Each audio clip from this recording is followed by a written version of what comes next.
Success transcends cities.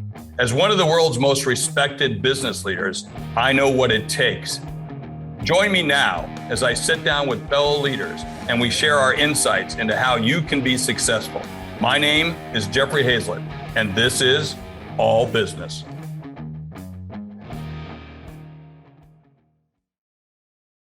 Prepare to be inspired by an extraordinary entrepreneur whose innovative approach has made waves across multiple industries. My guest today is Rudy Mawer, an accomplished investor, speaker, and entrepreneur.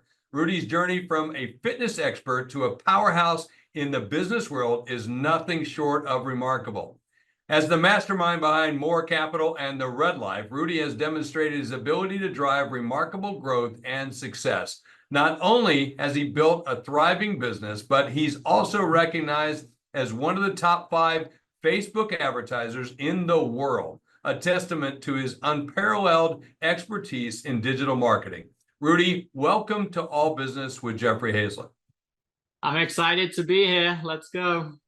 And good to have you, by the way, especially right here on the C-Suite TV network and C-Suite Radio. It's just great to have a show like yours on it. So I got to go right to the first question. And I look at your journey of where you started and where you are today. You started at a very young age. Tell us about what it took to get where you were, and also what sparked the interest in being an entrepreneur. Yeah, sure. So I had a different upbringing to most. My parents weren't rich, but my mom was a gold medalist in triathlon. And my dad was the Great Britain team manager for 3 Olympic Games and for about 15 years with the Great Britain triathlon team. So I grew up going to school and then at the weekends and every month going to Cancun or Europe to races, right? So I hung out with all the best athletes in the world in that sport. And I think I only just realized it in the last few years, but it gave me the power of understanding that anything's possible. You've got to work hard, you've got to believe in yourself, and then you've got to go train and just go for it. And, I've been very successful in many sports, but that translated to me into business and money. And I think it's because my parents didn't actually have much money. And, we used to have to turn the radiator off during the day and have hot water for just 2 periods of the day because they weren't poor, but they weren't rich. They were somewhere in the middle in a small town in England. So I became fascinated with money and entrepreneurship and, had so many side hustles and got into real estate and many businesses now. And just always believed I could achieve anything. And I always liked to be different. And here I am. Fantastic. Well, reflecting on that early days of getting started, what were some of the key challenges that you had, and what was a learning experience that might have helped you shape your approach to business? Yeah, I think the biggest one is I spent about 9 months building this big online website and platform and membership to sell.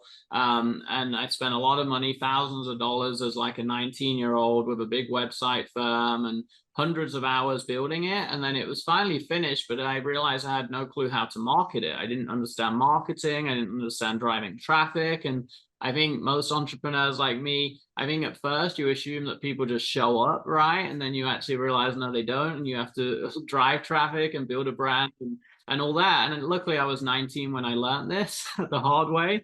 So I became very good at marketing, advertising, social media for those next 10 years and ended up becoming one of the, most famous advertisers and Facebook marketers on the planet and social media marketers on the planet. And now we've spent hundreds of thousands of dollars a day, tens of millions of dollars driving traffic. And I became very good at that because it basically, I failed my first business because I didn't understand it. Well, you made a very impressive shift from the fitness world to what I would call the business arena. What motivated this transition, and how did your background in fitness influence your approach to business? Yeah, I think I fell into the fitness because of my parents, my upbringing, and it was a passion. And I built my first fitness business to about 5 million at about 25, 26, but mostly through social media and marketing that I learned to get good at.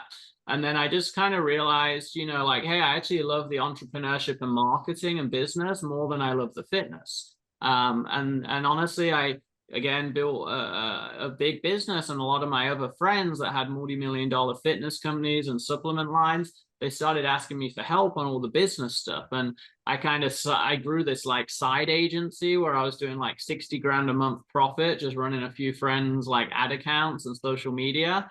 And I was like, huh, this isn't too bad. I got 20 employees over here doing millions in revenue, but obviously only making, you know, a smaller percent of that was profit. And then I got this side hustle that I'm doing in the evenings and weekends here for my friends, running ads and marketing. And I was like, I really enjoy this. And this I kind of do because I fell into it. So I made the change one day and never looked back. And that was about 7 years ago. And now we, you know, help thousands of businesses. And I built a good reputation as a marketer and a social media expert. And I really just love building businesses and the game of entrepreneurship. You know, you mentioned people not getting back to you, and I'm starting to see that as a much bigger trend these days with people just kind of ghosting. Are you seeing that as one of the trends in business? Yeah, I mean, I think it happens the smaller your brand is, right? So we have a lot of you know, we have a lot of credibility now, and we've worked hard for 10 years to build that. So I see it so much with all our clients' businesses, and we definitely do see that. But I do, you know, we worked hard to build this celebrity-like status. So we do have a bit of an easier route or a bit of a downhill run now because we've worked so hard to build it. And to me, that comes back to attention span. I teach people get 1,000 ads a day in their newsfeed now or on social. So how do you become the one out of 1,000 that they remember? And obviously for me, it's kind of easier because of my brand. And then I say for number two, people, you know, they want to be part of a tribe. They want to be part of communities. They want stuff that resonates with them, not a bunch of just sell, sell, sell. And that's why I think influencers and big celebrities that build these brands are winning the game because they've built that like trust factor, right? When did you start to take on this whole red line look and feel, Rudy? Yeah, so it's been about 3 years now, really serious for probably two and a bit. And I think it was a blend of, you know, I've always learned branding, taught branding. I had many businesses and I really wanted to grow my personal brand around COVID time, just before that.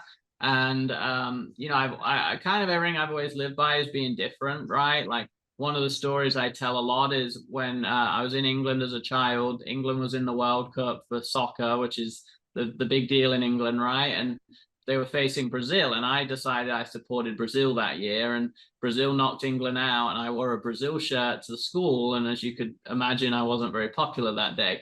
But like I liked standing out and being different, and that's really what I just carried through with my brand because it's the authentic me. Like everyone says don't do that, and I say why not do that, you know? And much to, you know, past girlfriends' dismay in England, I would always be the loud, rowdy, breaking the rules, you know, and just, yeah, that kind of continued into this red brand. And another big piece is, you know, what we teach in social media and marketing is attention, attention, attention, attention, right? And so obviously this achieves that as well. Well, I think it's important for people to have a sense of brand, and brand being a promise delivered, but also the attributes of the brand, which you've obviously built, but you've got to be able to deliver at the end, right? Yeah, of course. And I mean, people remember stuff, right? Like people remember the Nike tip, right? If you see that, you know what it is.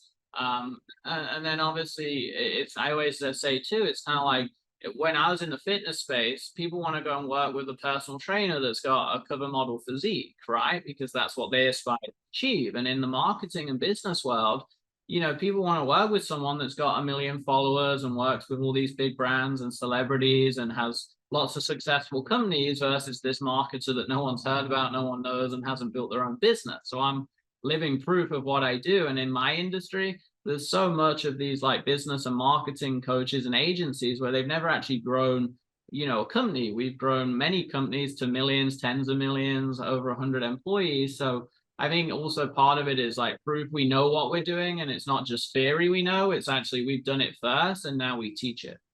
Yeah, advice is given by people who've never done it before. Counsel is given by people who've been there, done that many times. And certainly I can get a sense of that in the conversation now. And I think doing it with a little bit of flair is a good thing. We all have to have our own sense of who we are and what we're doing. Let me ask you about Mawer Capital. It's seen tremendous success and growth under your leadership. What are the core strategies and principles that you put in place? Because you got to have those in order to get to the next level. What are those strategies and principles that you have in place that's driving that success? Yeah, well, so we grew to 20 million in 3 years in revenue.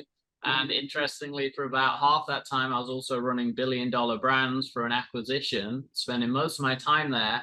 So that's, to me, is a great example. The only way that's possible is through a great team and delegation and systems, right? And I've always wanted to be a billionaire. So everything I build is like building for longevity and for me to be a billionaire. And not a lot of my team don't always understand that. They're like, Rudy, why are you doing this and this? We don't need that right now. And I'm like, it's not about right now. It's about growing into it, you know? So yeah, I think the teams, the systems, and then being good at marketing. Like I always say, if you're an entrepreneur, you've got to know marketing and sales because no one's going to do it for you, right? And if you try and delegate that stuff without knowing it, no one's going to treat your business like your own. So I'm world class at marketing, but I'd also say I'm world class on, or pretty good at least, at the other stuff, you know, the stuff that most entrepreneurs suck at.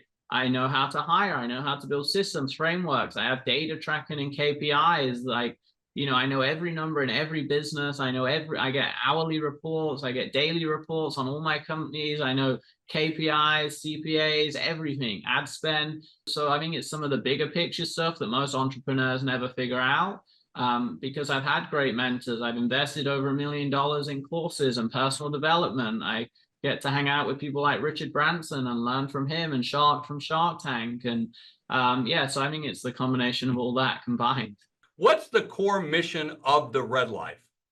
Yeah, I think it's twofold. Number one, it's about being your authentic self, not being afraid of what other people think and standing out. And then, you know, for me with the Red, it's about kind of going all in and defining the norm, right? Because people say in advertising, you shouldn't use red, it's a warning color. And we did the exact opposite.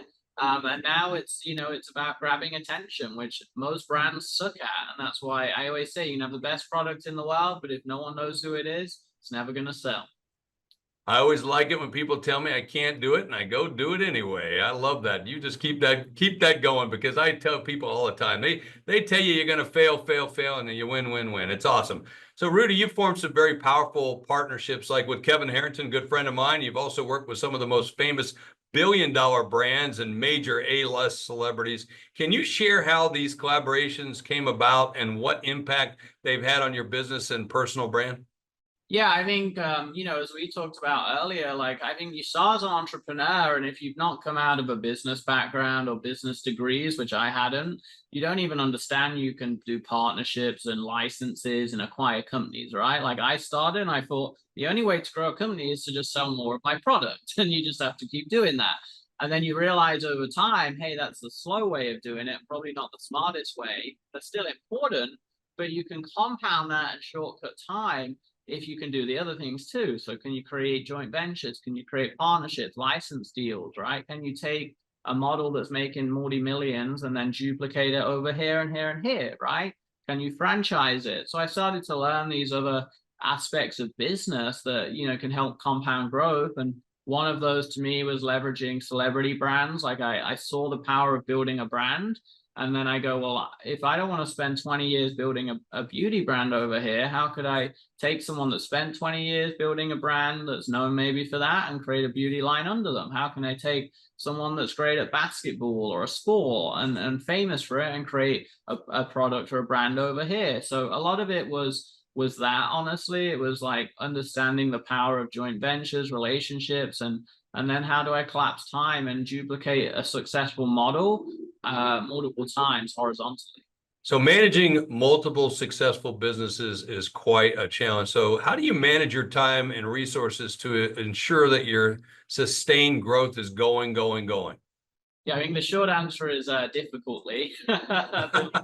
There is systems, frameworks, teams, KPIs. It all comes back to that, right? And you know, some businesses make millions a year and I'm not even involved in. They have a leadership team and good systems and frameworks and foundations that I build.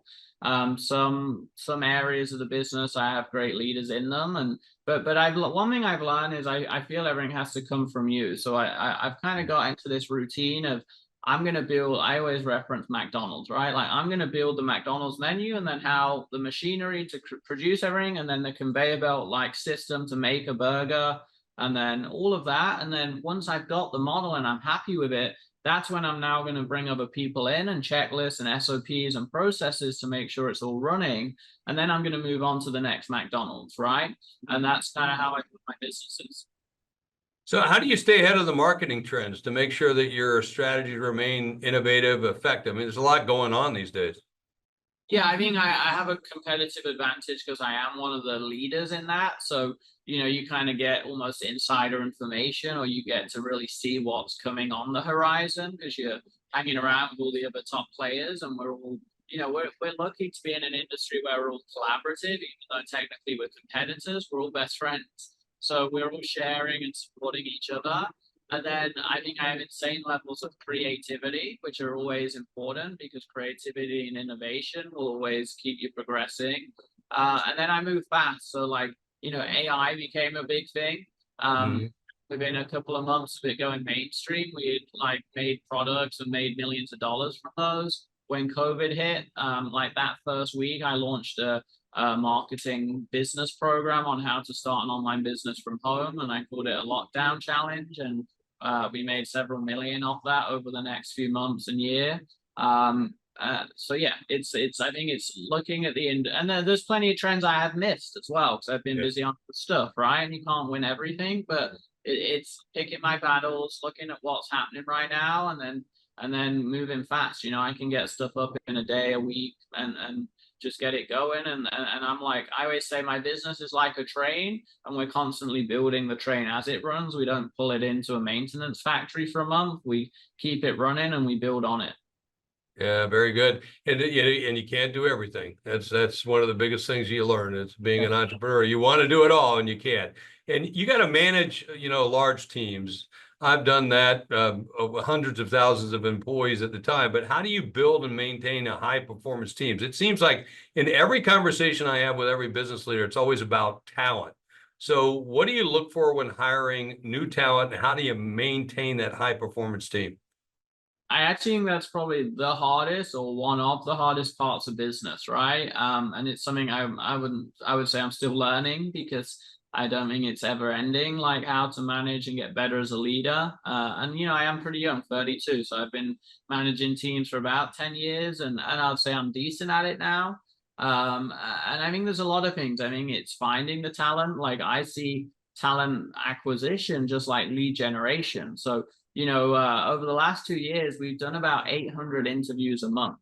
So we do about 200 a week, and then out of those 800, less than 1% make it through. So part of it starts there. I always say to people when I coach them, if you go on a date and only go on 3 dates and then have to pick someone to get married versus going on 30 dates, what are your chances of success? Probably higher when you have a bigger pool or a bigger option, right? So that's the first part.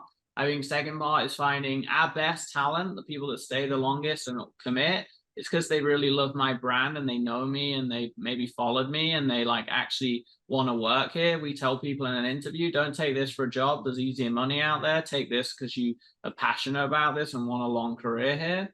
And then I think it's just, I think it's understanding the person. All right. So what are some of the common mistakes that you see entrepreneurs make? Because we're going to make mistakes when it comes to business, especially when you're getting started. What can they do to avoid those mistakes? And what are the biggest ones you see? Yeah, I think there's a lot, and stuff like mentorship helps reduce them or reduces the severity.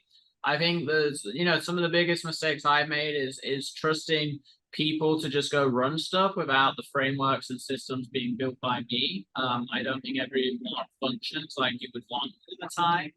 I would say number two is marketing's your responsibility, and it's never going to stop. Like you have to push and promote your product, and you have to figure out how to market it because if not, it just won't sell. And then I think the final one is not moving faster. We see, especially in the early days, like most people fail and most people aren't successful in under a few million because they spend so long planning it. They're so slow building the landing pages, websites, product launches. And I'm like, I say to them, like, you realize there's a big chance that this will fail anyway. So we don't spend 9 months doing it and thinking about it because it's probably not going to be right the first time. You're probably going to have to adapt it and change it. So I think it's just like over analyzing. And I used to do this too 10 years ago, but now we move with speed and we want to just get it 80% done, test it and refine it as we go. Great advice for any entrepreneur and for any business that's of any size whatsoever, or no matter how old they are. Just put a stake in the ground and go, go, go. You'll fix it as you get it done. All right, Rudy, thanks so much for joining us. We really appreciate it. And thanks for being a part of All Business with Jeffrey Hayzlett. right here on C-Suite Radio and C-Suite TV. My pleasure. Hey, at the end of every show, I like to talk about what I learned. I learned a couple of things from Rudy today. One was your sense of style. Have it. Go for it. If you want to have red hair, a red jacket, a red chair, a red room, red socks, whatever you want to do, it doesn't make a difference as long as you're delivering on the promise. But if you can do it with a little flair and a little style, why not? That's a wonderful thing about this country and about being in business for yourself is do it the way you want to do it. All right. The second thing that I learned is you're going to fail. You're going to make mistakes. But you know what's important? To put a goal out there, put a stake towards it, and then drive to it as fast as you possibly can. You're going to fail along the way, and that's okay. It's about winning. You want to win fast. And that's what I learned right here on All Business with Jeffrey Hayzlett, right here on C-Suite Radio and C-Suite TV.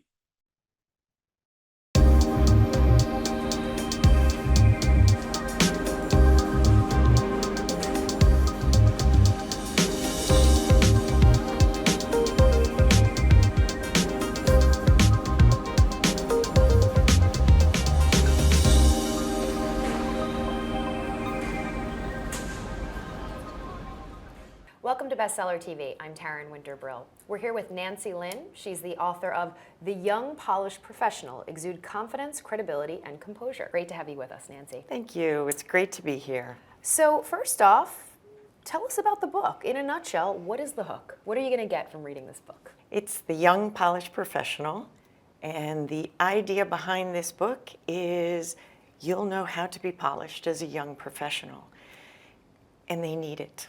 Because it's a big transition going from college to the business world. And during that transition, there is a set of powerful soft skills that you need in order to not just survive, but thrive in the business world. So that said, tell us about the genesis of the book. Why did you feel you had to write about it? Put these ideas on paper? Was it because you wish you would have had a guide like this as you were coming up in your career? Sure. And I've seen books are out there about the polished professional, but this is specifically for the young polished professional. And it is so much of my background that I taught a communication course at Stevens Institute of Technology as an adjunct professor for a decade. And I was working with executive master students and master students and realized they need these skills too. In college, you get so much of the theory and application. Sure. But many times you don't get the actual soft skills that you need. How to interact well with others, how to speak clearly and concisely, how to act appropriately in different business settings, and so on. So Nancy, tell us a little bit more of your background as the people polisher. Is this something that you learned, or do you think this is innate and it just came naturally to you and you built upon it? I don't think it's innate. Okay, thanks for your candor. I do believe that it was an interest of mine since I was very young. My father taught me how to work a room when I was 8. And Really? I used to love ballroom dancing when I was in 4th and 5th grade. My mother was part of the garden club, and I wanted to be in the garden club, so they created a junior garden club. So I always knew that that was part of who I was. And it wasn't just the inside, it was also what was on the outside. I have a background as a model in image consulting, and that's a number of years ago. And primarily in the last 15 years in speaking. Not only how to craft a presentation, but how to deliver it. And have worked with groups of young professionals and executives, thousands of them, for the last 15 years, not just in the university with the master's and executive master students, but also with large companies that have large groups of new hires. Okay. And work with them on these soft skills, these powerful soft skills. And I also have a background in corporate etiquette and international protocol. So Excellent. you put that together, All right, whip it all up. that created this Visa model. Right. And Visa is vision, image, speaking, and acting. Right, and I love it because the book is so user-friendly, and we're going to get to those tenets in a moment. But before we do so, Nancy, I did want to ask you, it's very clear on the cover, the young, polished professional. When you say young, what does that mean? Who is this book for then when you say young? It is the younger workforce up through the millennials. Okay, so based on your experience, what do you think the biggest mistake they're making is the young professional workforce? It goes back to the way that they appear. You know, it's about first impressions, and you can always make a second impression, but that first impression tends to be very lasting. And when I say that, it is how to act in different situations. And there can be so many different mistakes that are made that don't need to be made. Right. And to think before you speak, to pause and breathe before you begin your next thought, to look at someone when you're speaking to them, to use gestures that match your movement. So do you think that with this young generation, or these young professionals, why are they lacking in these situations, in these particular qualities? Part of it is the society. You know, it changes. Every generation it changes. And this world, it's changing so quickly. Our world is shrinking. And in doing so, they've grown up with technology. Yeah, that's the big difference, I think. And with technology, they may have their phone with them at all times, and they could be in a meeting and looking down at their texts. So what type of message might that be sending? Right. So through the book then, through this Visa model, which we'll get to, making these mistakes, I guess what I'm wondering is, what are the ramifications? What's the problem? What are you trying to fix? It's a great question.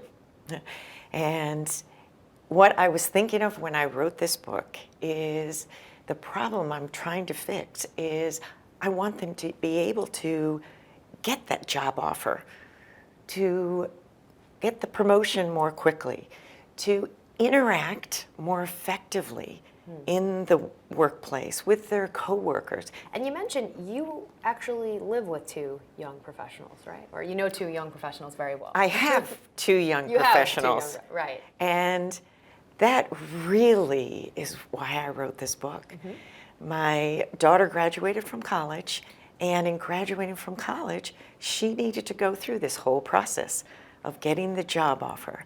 And now she's already received the promotion, and it's been less than a year, and she happens to work for Yelp.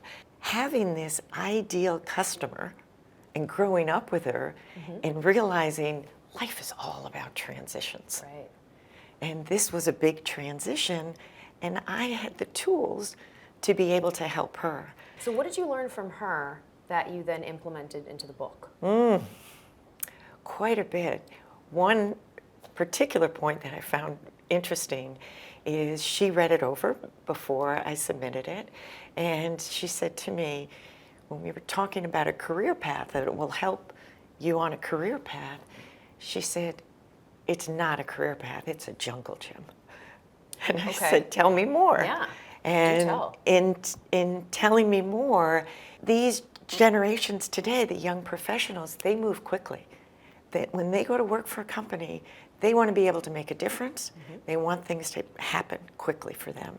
And in doing so, if it doesn't, and they're not getting promoted or interacting with the workforce that easily or closing those sales, nailing those presentations, then they may move on. So the goal here is that it's a win-win, not just for the young professionals, but for the companies they work for, that they offer this program. I'll go in, I'll work with these new hires. It could be a number of programs. So part of my team is a professor who has studied vision for 20 years. And in doing so, understands what it takes to be successful in the workforce. So that's the V, having a clear vision. Right, so we should say, you mentioned Visa earlier, and that's the model that's really focused upon in the book. So the V, it's an acronym, the V stands for vision. And when you say that, this professional that specializes in that vision of others onto you, or your vision to others, what do you mean by that? Your vision. Okay. So your vision could be as a young professional, it could be, I want to get that job. I want that second interview. I want to get that promotion. But it also could be inch stones. It can be inch stones or milestones. So an inch stone could be, I want to make a great impression, my first day of work, or I want to get this project that we're working on as a team, I want to get it okayed so we can get to the next level. Okay. A milestone might be more a company-wide type vision. Okay, so that's the V in Visa. I love how detailed the book is, Nancy, because then you go to I for image, but then you have image broken down into image 1 and image 2, which is, it's so comprehensive. I'm curious, what do you mentioned, social skills, just a few, Nancy, to give us an idea. What are some of the social skills that are different in business versus college? These things that when you talk about this transition, which is what the book addresses. Okay. So for instance, it could be image, it could be clothing and appearance. Okay. And in college, you may be dressed very casually and tend to be, my kids were both athletes, so tend to be in athletic gear or yoga pants, etc. And in the business world, there's all different types of business casual now. And some of it is whether or not you're customer facing or not. It may be quite casual, but there's a difference between looking casual and cool and looking like you slept in your clothes. After image, you go into speaking, and this is all about your voice and delivery and techniques that work. But what I love when you get to, that's the S in Visa, what I love, Nancy, the A in Visa, acting. You go acting for business etiquette and acting for electronic etiquette. And this is terrific because you talk about dining, business meals, tipping, paying the bill, all these real life situations that we've all experienced. And we're all thinking the same thing. What do I do? What's appropriate? That's right. So really just invaluable. How did you go about picking the specifics of business etiquette here? Working around handshakes, interrupting as I just interrupted you. I mean, this is all such valuable stuff. So how did you narrow it down, and where did you come up with the bullet points under each tenet? It was a process. Yeah, I bet. It took me 9 months, and a lot of it is my background. Right. So the background in international protocol, corporate etiquette and international protocol, that helped with some of the finer business etiquette skills. And I realized, I'm the president of the National Speakers Association, and I'm meeting people all the time, that some people aren't even sure how to shake hands. Right. And what is considered social space, or where to wear the name tag. True, right. It's all these really valuable lessons and learning experiences that now we finally have some answers from a professional who knows her stuff. Or even who to introduce first. Right, right. It's always the more significant person first. But the significant person could be the client, not the senior level employee. Right. So it's just those little innuendos that together become powerful social skills. And when it comes to eating, putting your napkin in your lap, which fork to use. A lot of today, obviously, social media, electronic etiquette, it's so important. What are just a couple nuggets that you think are important in terms of limiting phone use and texting? Like you say, people are, especially the younger generation, they're looking at their phones while they're listening. What is your recommendation for electronic etiquette as someone who's going into the workforce? Number 1, be present. Okay. And it is difficult to be present if you're on your phone all the time. And the other thing about it is when it comes to being on your cell phone, is it appropriate for you to be on your phone? Is it a sensitive issue? Could it be misunderstood? And if so, then pick up the phone. I love it. You know, it's the young, polished professional, but it really is applicable to, I feel, any point in your career path, because older professionals aren't necessarily armed with this information. So there's so much to learn. We've barely scratched the surface. That's why you have to read the book. Curious, Nancy, when you look back at your career, what's in the book that you've written down for our benefit that you wish you would have known way back when? I would say one thing would be the whole idea of being present, being in the moment. Right. And how to do that is to really listen to what somebody is saying and acknowledge as they're saying it. And if you're the one presenting and you happen to be nervous, you're still present, that you still look at your audience. And it's the idea of speak to one person at a time. Then pause, breathe, Right. and find someone else to speak to. And in doing that, you will be more aware of what you're saying when you're saying it. Right. And then it comes to life. Yeah. Then you can add gestures and movement. Right. I think at the core, it's being present, and then it's applicable to all these other It is. ideas. So, And respectful. yes, I think that is another big, major bullet point. Like I said, it's just so comprehensive and user-friendly and valuable, because we all experience these situations and so many different scenarios. So you walk us through it. So congratulations. Thank you. Thanks for you. being here. And if I could add, when you mentioned it's not just for the young, polished professional, it's so true that there are strategies in there that can be for everyone. Right. We could all use a little fine tuning. Sure. Like your Every car, now you and need- then. Everything needs a tune-up. We need tune-ups as well. Do you recommend also, you go into companies and you teach companies how to handle these young professionals and make them polished. So is it your recommendation as well that C-suite members read this to get an idea of what they're looking to achieve? Absolutely. Absolutely. There's something in there for everyone. Right. And it can also be used as a reference guide. Sure. In the very back, there are some different situations. So you're giving a presentation and you're nervous. What do you need to keep in mind? And it'll take you through Visa. Right. And if you're managing up versus managing down, Sure. going for a job promotion, those are all different situations in the book where you can apply the Visa model. Right, and you can never be too polished. There's always more polish, right? That's right. Available. So thank you again for being here. The book is terrific. My pleasure. Thank you. And if you'd like more information on the book, just check out our website, csuitebookclub.com, c-suitebookclub.com. I'm Taryn Winterbrill. Thanks for watching. We'll see you next time right here on Bestseller TV.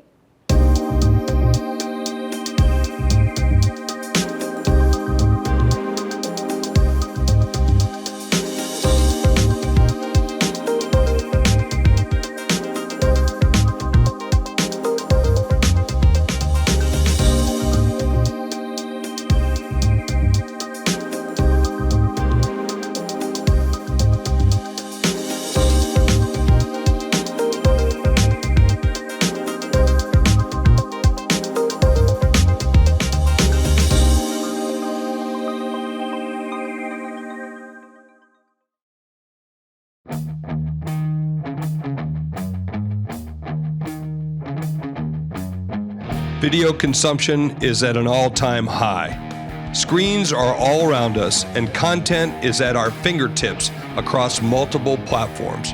ReachMe TV is a company at the forefront of bringing you content wherever you go and wherever you want it. Now I'm bringing you the insights on where to find them, their broadcast technology, and their new CBS partnership. Hey, first of all, congratulations on the partnership, not only between you, but with us as well at C-Suite TV. How did this big deal come about? We were looking for a world-class partner, and we knew that to deliver the kind of content that we wanted to be entertaining and informative. So we specifically targeted CBS and met with Jim and his team, and kind of worked out. So Jim, is this a unique deal where CBS is actually selling inventory for someone else? Because typically I would think CBS stays its own family. Typically, we sell our own stuff. I'm president of sales for this TV station television group. This is the first time that we are doing something in an airport. It's been an environment that we've wanted to get into for a long time. It's an environment where you have a captive audience. It's a very upscale audience. And for us to be able to reach that consumer It's great to be able to have our assets, our news content, local news content, as well as select sports and national news content on this network is a huge plus. What kinds of advertisers or types of advertisers might we see in a digital partnership in the airports and hotels? The advertisers are looking for a trusted environment, and they're looking for a better experience.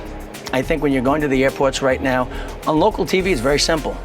If I don't like what I'm watching, I'll just turn a channel and watch something else. At the airports, they're forced to experience something that they don't necessarily like. Or there's nowhere else to go. So you have to have interesting content that's engaging so that they want to be able to advertise. Absolutely, and that's where Reach Me TV comes in with its content. It's not just CBS content, it's a blend of content, which is extraordinary. And I think the unique thing here I'd talk about, Woody, is it's not just the airport, it's also hotel rooms. Yeah, 100%. And I think what you want to do is take that consumer, that traveler, and entertain them all the way through. So, our goal is to program content that fits the environment that it's in. So in a hotel, we can do all kinds of things. Going back to just the airport, you want to give people bite-sized pieces of content. You want to give them 6 to 9 minute episodic content. And the reason we use the word episodic is you want something that they can go and watch more episodes of and feel that they're part of it, just like any other television program. So they really get a taste of it, but then they get to take it with them too.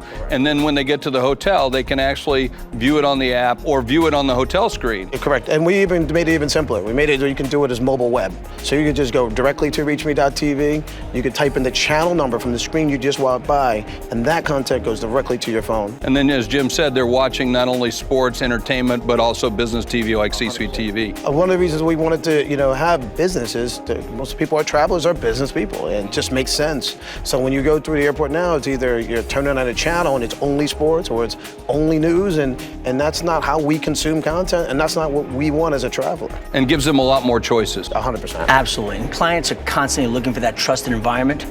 Then they can take their brand and customize it and blend it into that environment.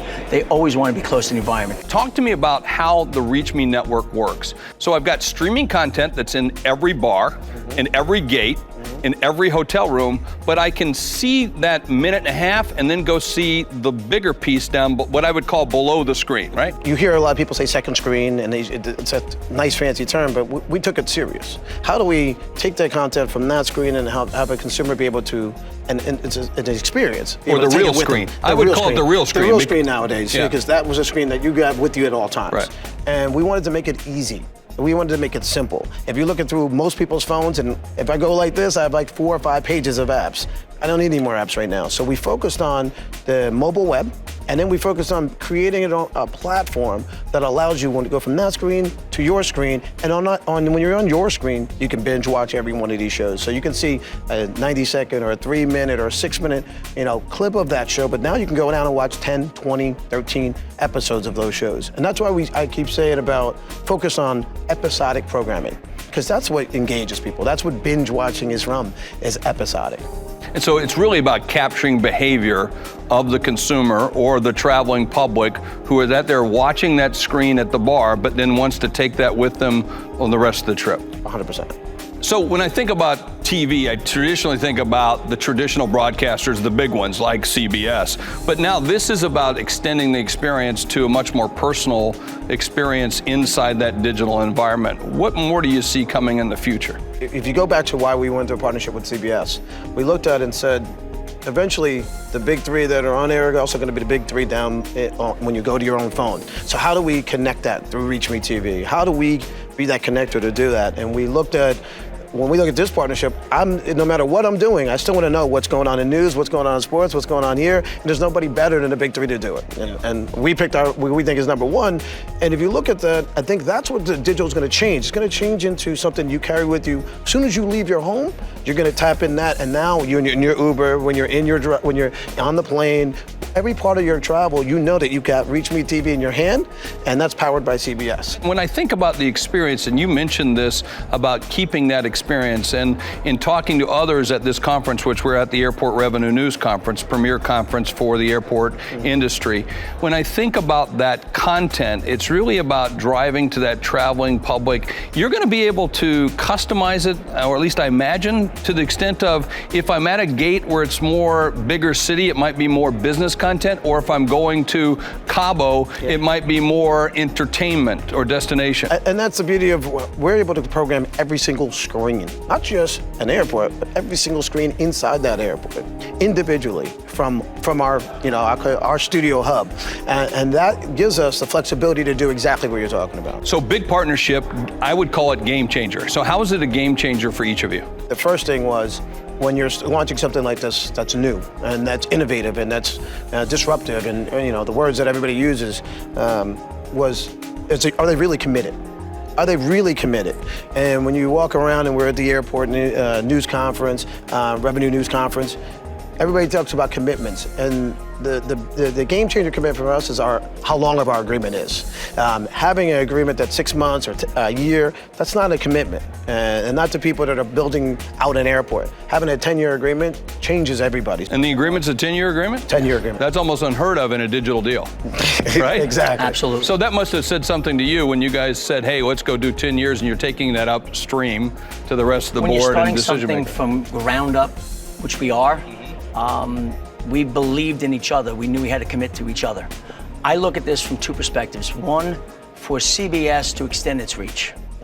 We're the #1 network, but for us to be able to reach people on the go, at airports, on their mobile devices, it just helps build the trust and serve our consumers. That's what we look for.